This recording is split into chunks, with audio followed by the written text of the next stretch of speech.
ولیعفو ولیصفحوا، انہیں معاف کر تو درگزر کرو.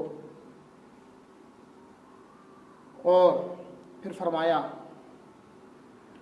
کہ الا تحبون، کیا تم یہ پسند نہیں کرتے کہ ان یغفر اللہ لکم، کہ اللہ تعالیٰ تمہیں بخش دے، تمہاری بخشش کر دے. واللہ غفور رحیم، اللہ تعالیٰ بخشنے والا مہربان ہے. اور سامعین محترم، قرآن مجید فرقان حمید کی سورہ آل عمران میں اللہ تعالیٰ نے ارشاد فرمایا والکاظمین الغیظ، غصے کو پی جانے والے، والعافین عن الناس، اور لوگوں کو معاف کرنے والے. واللہ یحب المحسنین، اور اللہ تعالیٰ محسنین کو، نیکی کرنے والوں کو، احسان کرنے والوں کو پسند کرتا ہے. سامعین محترم، قرآن مجید فرقان حمید کی ایک آیت نہیں، کثیر آیات بینات معاف کرنے کی فضیلت پر موجود ہیں. وقت کے دامن میں گنجائش نہیں تو میں اب آقا دو جہاں صلی اللہ علیہ وآلہ وسلم کی احادیث کی طرف آتا ہوں. جان کائنات، وجہ تخلیق کائنات، حضرت محمد رسول اللہ صلی اللہ علیہ وآلہ وسلم نے ارشاد فرمایا کہ جس آدمی میں 3 باتیں ہوں، قیامت کے دن اللہ تعالیٰ اس کے لیے حساب لینے میں آسانی فرمائے گا. موجم یوسف کی حدیث، حضور صلی اللہ علیہ وآلہ وسلم نے فرمایا کہ جس آدمی میں 3 چیزیں ہوں، 3 خوبیاں ہوں، قیامت کے دن اللہ تعالیٰ اس سے حساب لینے میں آسانی فرمائے گا اور اس کو اپنی رحمت سے جنت میں داخل فرمائے گا. ان میں سے پہلی خوبی یہ ہے کہ جو تم سے تعلق توڑے تم اس سے تعلق جوڑو. فرمایا جس میں یہ خوبی ہو کہ کوئی اس سے تعلق کاٹتا ہے، قطع تعلق کرتا ہے، لیکن وہ اس سے تعلق بناتا ہے. اور دوسری خوبی وہ یہ، حضور نے فرمایا جو تمہیں محروم کرے تم اسے عطا کرو. اور اس کے بعد نبی کریم صلی اللہ علیہ وآلہ وسلم نے فرمایا جو تم پر ظلم کرے، تکلیف پہنچائے، تم اسے معاف کر دو، تم اسے معاف کر دو. فرمایا جس آدمی میں یہ 3 خوبیاں ہوں گی اللہ تعالیٰ اس کو اپنی رحمت سے جنت میں داخل فرمائے گا اور قیامت کے دن آسانی سے اس کا حساب لے گا، حساب لینے کے معاملے پر اس پر آسانی فرمائے گا. موجم یوسف کی دوسری حدیث پاک، وجہ تخلیق کائنات، حضرت محمد رسول اللہ صلی اللہ علیہ وآلہ وسلم نے ارشاد فرمایا قیامت کے دن اعلان ہوگا وہ لوگ جن کا اجر اللہ کی ذمہ کرم پر ہے، وہ لوگ جنت میں چلے جائیں، جنت میں داخل ہو جائیں. کوئی اعلان کرنے والا یہ اعلان کرے گا، چنانچہ لوگ کہیں گے وہ کون لوگ ہیں جن کا اجر اللہ کی ذمہ کرم پر ہے، جن کے لیے آج اجر ہے. تو آواز آئے گی، اعلان ہوگا، کوئی ندا دینے والا ندا دے گا، وہ لوگ جو لوگوں کو معاف کرتے تھے، ان کا اجر اللہ کی ذمہ کرم پر ہے، آج وہ بغیر حساب کی جنت میں داخل ہوئے. تو جو لوگ اللہ کے بندوں کو معاف کرتے تھے، معافی سے کام لیتے تھے، عفو درگزر سے کام لیتے تھے، ان کی کوتاہیوں پر صرف نظر فرماتے تھے، ایسے لوگ جنت میں بغیر حساب کے داخل ہوں گے. ایسے لوگوں سے حساب بھی نہیں لیا جائے گا. سامعین محترم، جامع ترمذی کی یہ حدیث پاک ہے. حضرت عائشہ صدیقہ رضی اللہ عنہا روایت کرتی ہیں کہ نبی کریم صلی اللہ علیہ وسلم بری باتیں نہیں کرتے تھے، حتیٰ کہ تکلفاً بھی آپ بری باتیں نہیں کرتے تھے. آپ بازاروں میں شور نہیں کرتے تھے، اور جو آپ سے برائی کرے آپ اس کی برائی کا بدلہ برائی سے نہیں دیتے تھے، بلکہ آپ لوگوں کو معاف کرتے تھے، درگزر کرتے تھے ان کی غلطیوں پر. ایک شخص نبی کریم صلی اللہ علیہ وسلم کی بارگاہ میں حاضر ہوا، جامع ترمذی کی حدیث سے بات. اس نے حاضر ہو کر عرض کیا، یا رسول اللہ، میں اپنے خادم کو، اپنے ملازم کو، خادم کو کتنی بار معاف کروں؟ نبی کریم صلی اللہ علیہ وسلم اس کی یہ بات سن کے خاموش ہو گئے. اس نے دوسری بار کہا، یا رسول اللہ، میں اپنے خادم کو کتنی بار معاف کروں، اپنے ملازم کو کتنی بار معاف کروں؟ حضور صلی اللہ علیہ وسلم پھر خاموش ہو گئے. اس نے تیسری بار کہا کہ میں اپنے خادم کو کتنی بار معاف کروں؟ رحمت کونین صلی اللہ علیہ وسلم نے فرمایا 70 بار.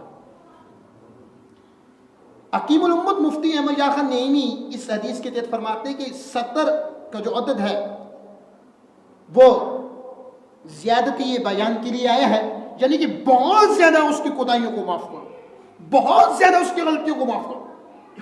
لیکن سامعین محترم، آج ہم اپنے پورے معاشرے میں ذرا دیکھیں، ہمارے ملک کی فیکٹریاں، ہمارے ملک کے کارخانے، بڑے بڑے شاپنگ جو مالز ہیں ان کے جو مالکان اور بڑے بڑے منصوبہ سازی کرنے والے، عمارتیں بنانے والے، بلڈنگز بنانے والے اور بڑے بڑے منصوبے لینے والے، ان کے ماتحت جو لوگ ہوتے ہیں ان کا ان کے ساتھ کتنا مذموم اور مغرور رویہ ہوتا ہے. بہت سے گھروں میں جو لوگ کام و کاج کر رہے ہوتے ہیں تو اہل خانہ کا ان کے ساتھ کتنا مکروہ اور مذموم رویہ ہوتا ہے. تو رحمت کونین صلی اللہ علیہ وسلم نے فرمایا کہ تم اپنے خادم کو 70 بار معاف کرو، یعنی جتنا زیادہ ہو سکے تم اس کو معاف کرو، چونکہ معاف کرنے والوں کو اللہ پسند کرتا ہے، معاف کرنے والوں کو اللہ پسند کرتا ہے. سامعین محترم، ام المومنین حضرت عائشہ صدیقہ رضی اللہ عنہا فرماتی ہیں کہ خدا کی قسم، وہ قسم اٹھاتی ہے کہ خدا کی قسم نبی کریم صلی اللہ علیہ وسلم نے کبھی کسی سے بدلہ نہیں دیا، معاف کرتے تھے، ذاتی معاملے میں کبھی کسی سے بدلہ نہیں لیا، معاف کر دیتے تھے. اور ہاں، جہاں اللہ کی حدود کی بات آئے تو اللہ کے قانون کے مطابق فیصلہ نافذ کرتے تھے. سامعین محترم، یہ جو غصہ ہے نا، جذباتی پہلو ہی شیطان کی طرف سے ہوتا ہے، اور غصے میں انسان بہت سے وہ کام کر بیٹھتا ہے جو اس کو نہیں کرنے چاہیے. ہمارے پاس بہت سے لوگ آتے ہیں، کہتے ہیں مفتی صاحب غصے میں طلاق دے دی ہے. کیا کہتے ہیں آپ؟ ہوگی یا نہیں؟ بھائی غصے میں دیں، طلاق کون پیار سے دیتا ہے؟ غصے میں دیتے ہیں، ہو جاتی ہے. تو بعد میں لوگ شرمندہ ہوتے ہیں، نادم ہوتے ہیں. تو یہ غصے کے بارے میں آیا کہ اس غصے کو پی لینا چاہیے. کسی کو غصہ آئے، وہ کھڑا ہے تو بیٹھ جائے، بیٹھا تو لیٹ جائے، چونکہ غصے میں وہ ایسے کام کر بیٹھتا ہے جو اس کو کرنے نہیں چاہیے تھے. بعد میں ندامت ہوتی ہے، پچھتاتا ہے ان کاموں پر. حضرت امام حسن رضی اللہ عنہ نواسہ رسول، آپ کا ایک غلام تھا. ایک دن وہ ایک برتن میں آپ کے لیے شوربہ لے کر آیا، وہ برتن اس سے گرا اور وہ شوربہ جو ہے نا آپ کے کپڑوں میں گر گیا. سو وہ ڈر گیا کہ اب امام حسن نہ جانے اس کو کیا کہیں گے. حضرت امام حسن مجتبی کے سامنے اس نے ڈرتے ہوئے سورہ آل عمران کی یہ آیت پڑھی، والکاظمین الغیظ، غصے کو پی جانے والے۔ امام حسن نے کہا میں نے تجھے معاف کر دیا ہے۔ اس نے کہا والعافین عن الناس، امام حسن نے کہا میں نے غصے کو پی لیا ہے، کچھ بھی نہیں کہا اسے۔ اس نے پھر آیت کا اگلا حصہ پڑھا کہ والعافین عن الناس، لوگوں کو معاف کرنے والے، کہا جا میں نے تجھے معاف بھی کر دیا۔ اس نے اس کے بعد والا حصہ پڑھا کہ واللہ یحب المحسنین، اللہ احسان کرنے والوں کو پسند کرتا ہے۔ احسن کما احسن اللہ الیک، احسان کر جس طرح اللہ نے تیرے ساتھ احسان کیا ہے، تجھ پر احسان کیا۔ حضرت امام حسن رضی اللہ عنہ نے اس کو آزاد کر دیا، اس شخص کو آزاد کر دیا۔ سامعین محترم، آج اگر ہم رسول اللہ صلی اللہ علیہ وسلم کی سیرت طیبہ کا مطالعہ کریں تو نبی کریم صلی اللہ علیہ وسلم نے اپنی پوری زندگی بھی کبھی کسی کو نہیں مارا، کسی غلام کو نہیں مارا، کسی بچے کو نہیں مارا، کسی کنیز کو نہیں مارا۔ اپنی ازواج 11 شادیاں کی آپ نے، ان میں سے کسی ایک بیوی کو کبھی نہیں مارا۔ اپنے جانی دشمنوں کو معاف کر دیا، ان لوگوں کو معاف کیا جن لوگوں نے آپ کو زخمی کیا۔ آپ کی 4 بیٹیاں تھیں، حضرت فاطمہ، حضرت زینب، حضرت رقیہ، حضرت کلثوم، اور یہ چاروں حضرت خدیجہ رضی اللہ عنہا کے بطن اقدس سے تھی۔ 3 بیٹے اور 4 بیٹیاں حضرت خدیجہ جو رسول اللہ کی پہلی زوجہ تھی ان کے بطن اقدس سے تھی، اور ایک بیٹا ابراہیم وہ حضرت ماریہ کے بطن اقدس سے تھا۔ آپ کی ایک بیٹی تھی حضرت زینب سلام اللہ علیہ، وہ ہجرت کر کے مدینہ کی طرف آ رہی تھی، راستے میں ایک بدبخت نے نیزہ مارا، ایک بدبخت بدنصیب شخص نے نیزہ مارا، آپ کو جامے سے گر گئی، آپ کا جامے سے گر گئی، اور آپ حاملہ تھی، آپ کا حمل ساقط ہو گیا، اور اسی گرنے کی وجہ سے آپ کی موت واقع ہوگی۔ اس شخص نے بعد میں اسلام قبول کر لیا، پہلے وہ کافر تھا جب اس نے نیزہ مارا تھا، جب اسلام قبول کیا وہی شخص نبی کریم صلی اللہ علیہ وسلم کی بارگاہ میں آیا، اس نے معافی مانگی، حضور نے اس کو بھی معاف کر دیا۔ ایک باپ کو بیٹیاں کتنی پیاری ہوتی ہیں، میں خود ایک بیٹی کا باپ ہوں، اور وہ اپنے بابا سے کتنی قریب ہوتی ہیں۔ کیا رسول اللہ کو اپنی بیٹی حضرت زینب پیاری نہیں تھی؟ بہت پیاری تھی۔ ماں باپ کو اپنی اولاد بہت پیاری ہوتی ہے، لیکن اللہ کا حکم تھا، اللہ معاف کرنے والوں کو پسند کرتا ہے۔ بیٹی کے قاتل نے اسلام قبول کیا، رسول اللہ نے اس کو بھی معاف کر دیا، اس کو بھی معاف کر دیا۔ وحی، یہ بعد میں انہوں نے اسلام قبول کر لیا تھا۔ ایک جنگ میں رسول اللہ کے پیارے چچا سید الشہداء شیر اسلام حضرت امیر حمزہ رضی اللہ عنہ کو بڑی بے دردی کے ساتھ انہوں نے شہید کیا، ان کا جگر نکال دیا، اور شہید کرنے کے بعد لاش کی برہمتی کی۔ وہی وحشی جب اسلام قبول کرتے ہیں، جب رسول اللہ کا لایا وہ دین قبول کرتے ہیں، حضور کی بارگاہ میں معافی کے لیے حاضر ہوتے ہیں، یا رسول اللہ مجھے معاف کر دیں۔ حضور نے فرمایا میں تمہیں معاف کرتا ہوں، تم میرے سامنے نہیں آیا کرو، تم میرے سامنے آتے ہو مجھے اپنے پیارے چچا حضرت حمزہ یاد آ جاتے ہیں۔ اور حضور کی جس شہزادی حضرت زینب کا میں نے آپ کے سامنے ذکر کیا، یہ وہ شہزادی تھیں کہ جب ان کا نام آتا تو رسول اللہ کا چہرہ سرخ ہو جاتا تھا، رسول اللہ کا چہرہ سرخ ہو جاتا تھا، آنکھوں سے آنسو جاری ہو جاتے تھے، لیکن اسلام قبول کرنے کے بعد آپ نے ان کے قاتل کو معاف کر دیا۔ ایک یہودیہ عورت نے آپ کو زہر دیا، گوشت میں زہر ملا کے دیا، آپ کے ساتھ ایک صحابی تھی، انہوں نے وہ گوشت کھایا تو ان کی وہاں ہی وفات ہوگی، وہ وصال فرما گئے، اور اس گوشت کے ٹکڑے نے کتب صحیحہ میں آتا ہے رسول اللہ سے کلام کہ خبردار میں زیر الدو نہیں کھانا. جب اس یہودیہ عورت کو حضور کی خدمت میں لایا گیا, اس سے پوچھا گیا کہ حضور نے پوچھا تو نے کیوں زہر دیا؟ اس یہودیہ نے کہا کہ میں آپ کو آزمانا چاہتی تھی, آپ اللہ کے سچے نبی ہوئے تو آپ کو پتہ چل جائے گا. صحابہ کرام اس کو قتل کرنا چاہتے تھے, رسول اللہ نے اس عورت کو معاف کر دیا جو آپ کو قتل کرنا چاہتے تھے. اس عورت کو بھی معاف کر دیا, اس یہودیہ عورت کو جو آپ کو قتل کرنا چاہتی تھی. سامعین محترم, یہی نہیں, اگر ہم نبی کریم صلی اللہ علیہ وآلہ وسلم کی زندگی کا مطالعہ کریں تو آپ اپنی پوری زندگی میں اپنی جانی دشمنوں کو اور ان لوگوں کو بھی معاف کرتے ہوئے نظر آتے ہیں جو خون کے پیاسے, جو لوگ آپ کے خون کے پیاسے تھے, جن کی پیاس آپ کے خون کے بغیر ختم ہی نہیں ہوتی تھی, ان لوگوں کو بھی میرے آقا نے معاف کر دیا. کیوں معاف نہ کرتے؟ حکم قرآنی تھا, وَلْيَعْفُوا وَلْيَصْفَحُوا وَلْيَعْفُوا وَلْيَصْفَحُوا, معاف کرو, درگزر کرو. أَلَا تُحِبُّونَ أَن يَغْفِرَ اللَّهُ لَكُمْ, کیا تم یہ پسند نہیں کرتے کہ اللہ تعالیٰ تمہاری بخشش کر دے؟ وَاللَّهُ غَفُورٌ رَحِيمٌ, اللہ بڑا بخشنے والا اور مہربان ہے.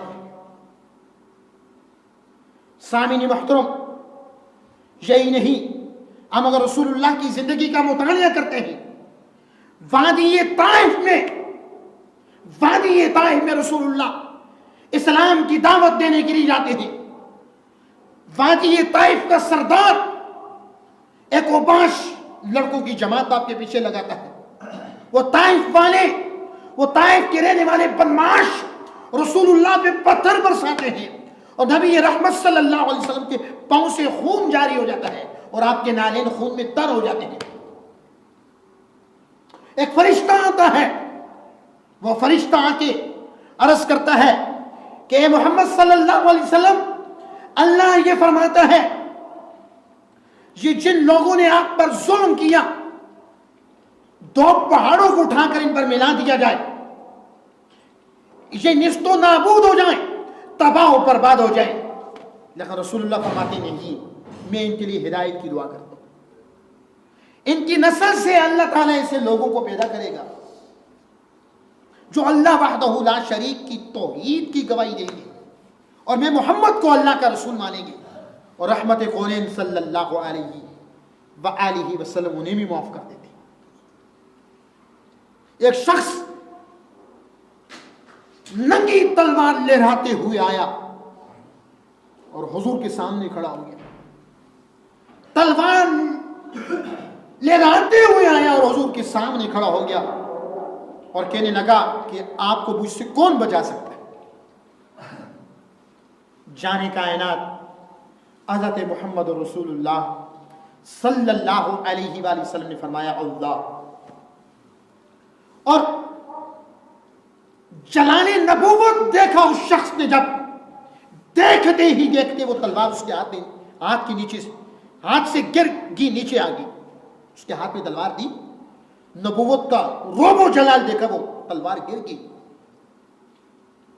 رسول اللہ نے اٹھا لی.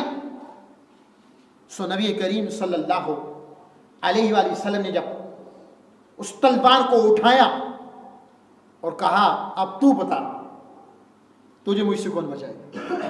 اس نے کہا آپ تو رحمت للعالمین, آپ تو تمام جہانوں کے لیے رحمت بن کر آئیں گے. تو نبی کریم صلی اللہ علیہ وآلہ وسلم نے اس کو معاف کر دیا. سامعین محترم, جس نے زیادتی کی ہو اور برائی سے پیش آیا ہو, بندے کے پاس طاقت بھی ہو, قوت بھی ہو, اس کے باوجود وہ اس کو معاف کر دے تو اس پر بہت بڑا اجر و ثواب ہے. ایک تو ہے کہ قوت اور طاقت ہے ہی نہیں ہے تو بدلہ لینے کا ارادہ رکھتا ہے لیکن لے نہیں سکتا. لیکن ایک ایسا شخص جس پہ قوت ہے، طاقت ہے، جو بدلہ لے سکتا ہے، جو برائی کا جواب برائی سے دے سکتا ہے،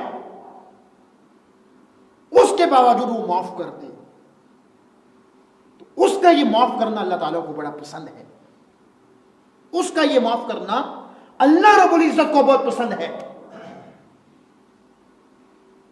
اعلان نبوت کے بعد نبی کریم صلی اللہ علیہ وسلم نے 13 سال مکہ میں گزارے۔ آپ تو اس وقت بھی نبی تھے جب آدم پیدا بھی نہیں ہوئے تھے، ان کی پیدائش سے 14,000 سال پہلے بھی آپ کا نور موجود تھا، لیکن 40 سال کی عمر میں جب اعلان نبوت کرتے ہیں تو اپنے ہی لوگ آپ کے مخالف ہو جاتے ہیں، اپنے انتہائی قریبی رشتہ دار بھی آپ کے مخالف ہو جاتے ہیں، اور آپ کی زندگی کے جو 13 سال تھے کفار مکہ نے کتنے ظلم کیے، آپ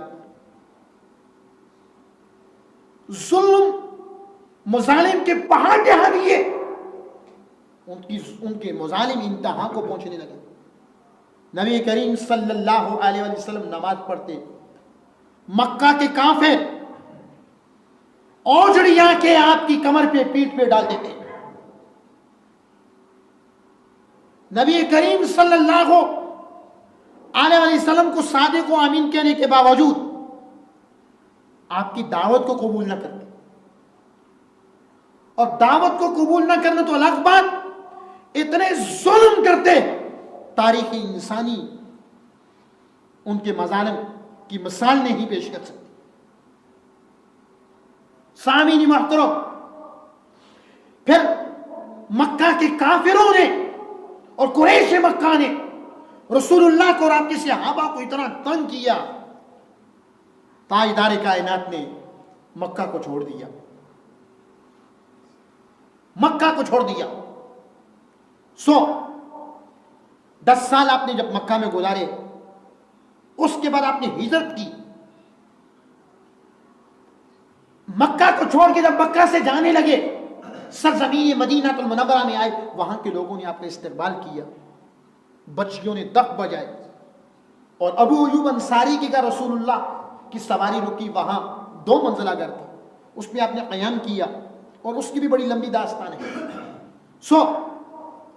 اس کے بعد کئی جنگیں ہوئیں، مکہ والوں نے اہلیان مدینہ سے کئی جنگیں کی، وہ ریاست مدینہ کو ختم کرنا چاہتے تھے، ریاست مدینہ کے وجود کو صفائے ہستی سے مٹانا چاہتے تھے، لیکن اللہ نے ہر موقع پر مسلمانوں کی مدد و نصرت کی۔ سامعین وقتوں پھر وہ وقت آیا، ایک بہت بڑی تعداد میں افواج اسلام کے ساتھ ایک فاتح کی حیثیت سے رسول اللہ مکہ میں داخل ہوئے، اس مکہ میں داخل ہوئے جس مکہ کے باشندوں نے آپ کو مکہ سے نکال دیا تھا، ان کے ظلموں سے تنگ آ کے رسول اللہ مکہ چھوڑ کے مدینہ آ گئے تھے۔ اس مکہ میں جب افواج اسلام کے ساتھ ایک فاتح کی حیثیت سے داخل ہوتے ہیں، اور اس طرف بھی فوج، اس طرف بھی فوج، وہ سارے لوگ موجود، مکہ کے سردار جو مکہ میں آپ پر ظلم و ستم کیا کرتے تھے، جو آپ کو رلایا کرتے تھے، جو آپ کی پیٹھ پہ اوجڑیاں رکھا کرتے تھے، وہ رسول اللہ کے سامنے بیٹھے تھے، نظروں کو جھکا کے، سروں کو جھکا کے بیٹھے تھے۔ اس وقت جب رسول اللہ ایک فاتح کی حیثیت سے مکہ میں داخل ہوئے، مدینہ سے گئے تھے، تو وہ مجرم لوگ بھی بیٹھے تھے جنہوں نے رسول اللہ کے دندان مبارک کو شہید کیا تھا۔ اس وقت اس مجلس میں وادی طائف میں پتھر برسانے والے لوگ بھی بیٹھے تھے، اس وقت اس مجلس میں وہ لوگ بھی بیٹھے تھے جنہوں نے رسول اللہ کی چچا حضرت امیر حمزہ کو شہید کر کے ان کا جگر نکال دیا تھا اور لاش کی بھی روکتی کی تھی۔ وہ لوگ بھی بیٹھے تھے جو رسول اللہ کی بیٹی حضرت زینب کے قاتل تھے۔ وہ لوگ بھی بیٹھے تھے جن کی وجہ سے غزوہ بدر، خندق اور احد ہوا تھا۔ وہ لوگ بھی بیٹھے تھے جو رسول اللہ کے خون کے پیاسے تھے، وہ سفاک اور وہ خطرناک لوگ بھی بیٹھے تھے جو معاذ اللہ رسول اللہ کو شہید کرنا چاہ رہے تھے، لیکن حضور ایک شہنشاہ کی حیثیت سے جب مکہ میں داخل ہوتے ہیں اور وہ لوگ بہت ڈر رہے تھے کہ ہم نے تو رسول اللہ کو اتنا ستایا، ہماری وجہ سے یہ مکہ سے مدینہ مائگریٹ ہو کے چلے گئے، آئے نہ جانے ہمارے ساتھ کیا ہوگا، ہمارے بچے کہیں یتیم نہ ہو جائیں، ہماری عورتیں کہیں بیوہ نہ ہو جائیں، نہ جانے ہمارے بچوں کو بھی کس طرح مار دیا جائے گا۔ ان کی جسم کا جوڑ جوڑ کانپ رہا تھا۔ نبی کریم صلی اللہ علیہ وآلہ وسلم نے فرمایا آج تمہارے ساتھ کیا معاملہ ہونے والا ہے، جاؤ آج تم سب کو معاف کر دیا جائے۔ فتح مکہ جب ہوا تو وہ رسول اللہ کا خطبہ آپ کبھی پڑھیں یا سنیں تو آپ حیران رہیں گے۔ حضور نے فرمایا آؤ جاؤ آج تمہیں معاف کر دیا جاتا ہے۔ فرمایا جو ابو سفیان، کون ابو سفیان؟ اگرچہ بعد میں اسلام قبول کر لیا حضرت ابو سفیان، لیکن بڑھاپے کی عمر میں وہ اسلام قبول کرتے ہیں۔ اس سے پہلے مسلمانوں کے خلاف کئی جنگیں ہوئی، ان جنگوں کی قیادت کرنے والے ابو سفیان تھے، اور رسول اللہ کا احسان دیکھیں اور رسول اللہ کا معاف کرنے کا انداز دیکھیں۔